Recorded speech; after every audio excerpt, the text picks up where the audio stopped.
Howdy. Today is December 1st, Friday, 2023. I got some news. Water is friggin' magnificent today. Yes, it is December 1st, and David is willingly going into the ocean. Good job, David. Pat you on the back. I have some news. I just came from the hospital. I met yesterday with a radiation oncologist, Dr. Monumental. She's a pretty cool person, and I hope I don't have to work with her, but if I do, I feel pretty confident about what we discussed yesterday. Today I met with my regular oncologist to formulate finalized plans for the treatment.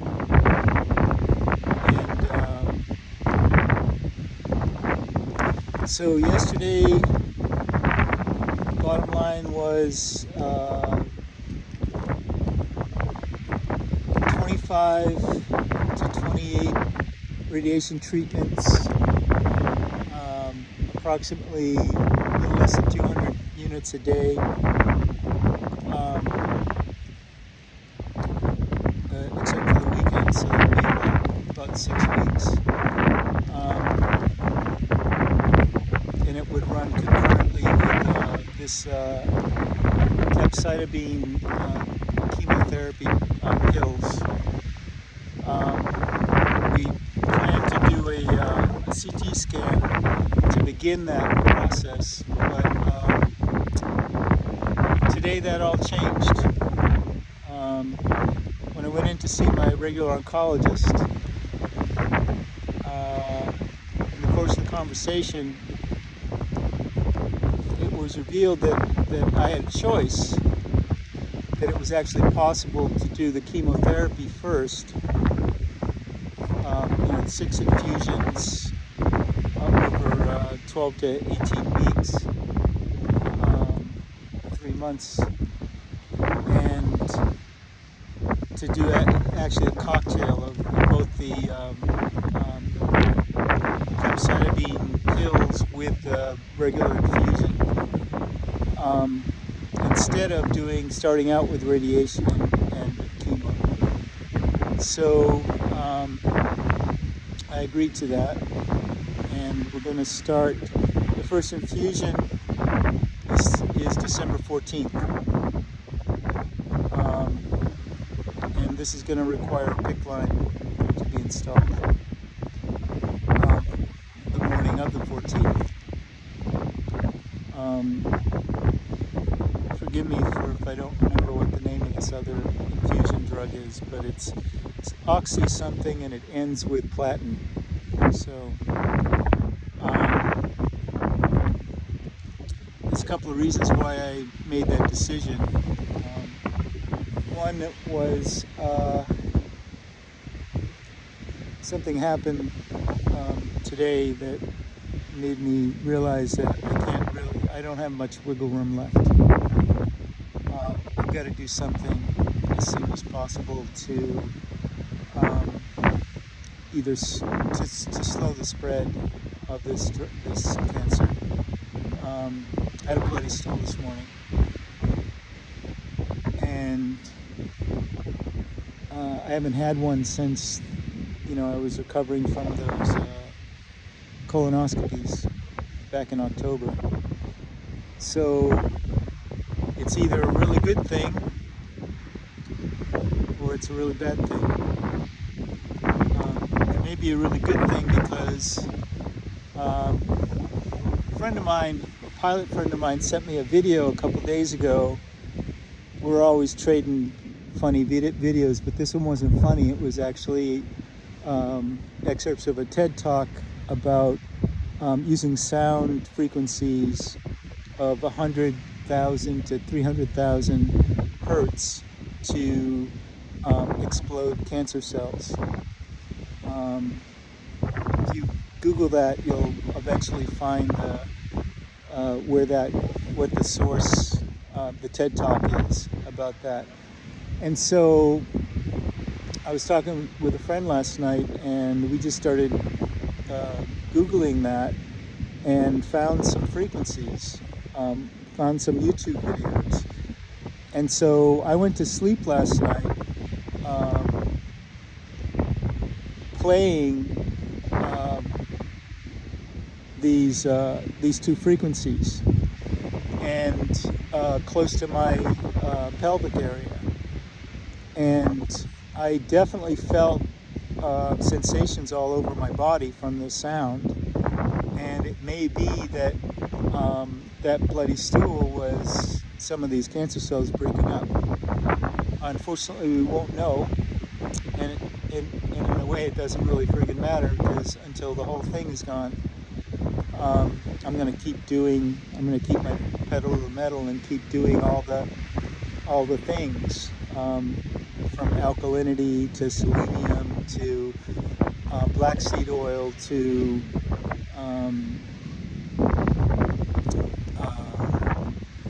the Cannabis protocol. Got some good news about that yesterday. My friends in Oregon they made the stuff, and they're sending it to me. And that's the oral RSO, which I will couple with, take with the suppositories, the RSO suppositories that I have, and starting tomorrow, actually. And I'm planning to do a week-long fast to starve the cancer while I'm inundating it with these alternative therapies. Yesterday, my good friend Rita Obermeyer, who lives in the Venice Canals, she invited me to. She has a Airbnb converted garage that she, it's kind of her livelihood, and she had a couple of empty days on her schedule, and she invited me to come over. The wonderful thing is this is the place that I went through the first cancer story with back in 2020, but I was in the main house at that time.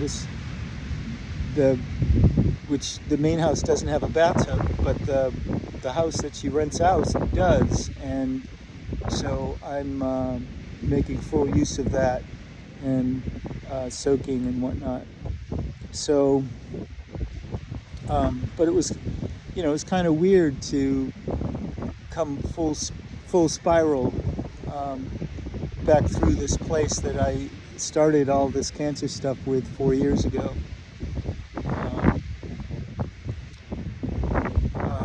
She made an offer for me to stay there to pay my rent there during the treatment, but she got it turned out that it wouldn't work out, because she had already booked someone through the end of this month, at the end of December, and she only had a little window. Bottom line is it's not really viable. So I've got to find some sort of living place for myself, hopefully without anybody else involved, living-wise, because this could get pretty messy, and hopefully there'll be a bathtub involved, and it'll fit my budget. This place on the boardwalk, they don't. I can't do it on a month-to-month basis. It's 3 months, 6 months, or 9 months, and we haven't raised enough money to do the 3 month yet. So I'm not about to go in there without knowing I have the money up front, because I sure as heck wouldn't want to get pushed out in the middle of treatment. It may come that I just stay in the van and try to make that work. I've got a gym membership, and I'll be able to clean myself every day. So But because of the PICC line, I won't be able to go in the ocean until that PICC line comes out. So yeah, some monumental decisions have been made. I actually picked up the pills, the cancer pills today. So that's what's up. That's where it's at. I forgot to give the little download at the beginning about what what all this is. It's called adenocarcinoma of the rectum, and stage 3. So, yep, that's what's going on. All right, I'm gonna cut this short. It's only been 11 minutes exactly, so we'll leave it there. Stay tuned. And once again, thanks to everybody that's donated to the David's GoFundMe, Davidswonderfund, either through the Zelle or the PayPal or Cash App or Venmo or the GoFundMe thing itself. I just want to say about that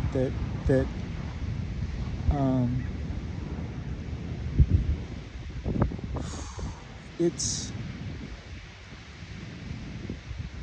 a very profound thing to realize that people are willing to provide their hard-earned money to help me stay alive here. And it kind of bothers me that this money kind of gets spent on rent instead of on something more permanent. But at this point, if I don't apply this money to my immediate health needs, then yeah.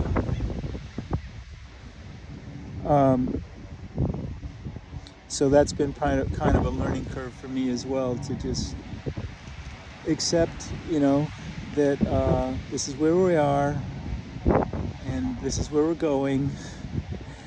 And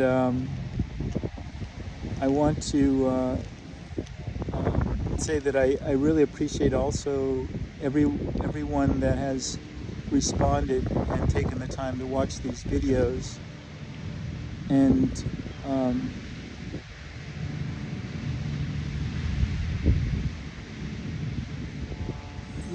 you can't, I don't think any of us can really understand or grasp the effect that our lives have on other people. And when we share stuff like this with one another, I remember the first time I went through treatment back in 2020, and I was, fasting for 26 days, and I was fetal in the bed there, and I got pretty emotional every time I saw somebody write me a message or something, or I just saw what they were doing in their social media, little mind candy to distract. Look at that bird above my head. That's so cool. Soaring. Yeah, so I'm gonna get off now and post this. So here we go.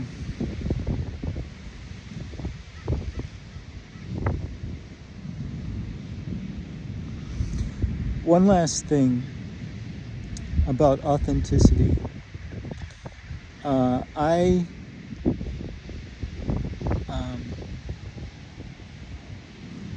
I recognize that some people can't really take these videos and what I have to say. they can't take it when somebody is expressing their frustration or their anger or their, you know, their sadness or whatever, and I understand that. But I still have to do it. Still have to say what I have to say, and because this is really supposed to be all about me at this point, right? Why is that funny? I don't know. So yeah, I get it. I'm not trying to, you know, upset people, but sometimes you just have to, you know, say it like it is, you know, and that's just what I'm trying to do. All right. I love you. We love you. And stay tuned. Fine tuned.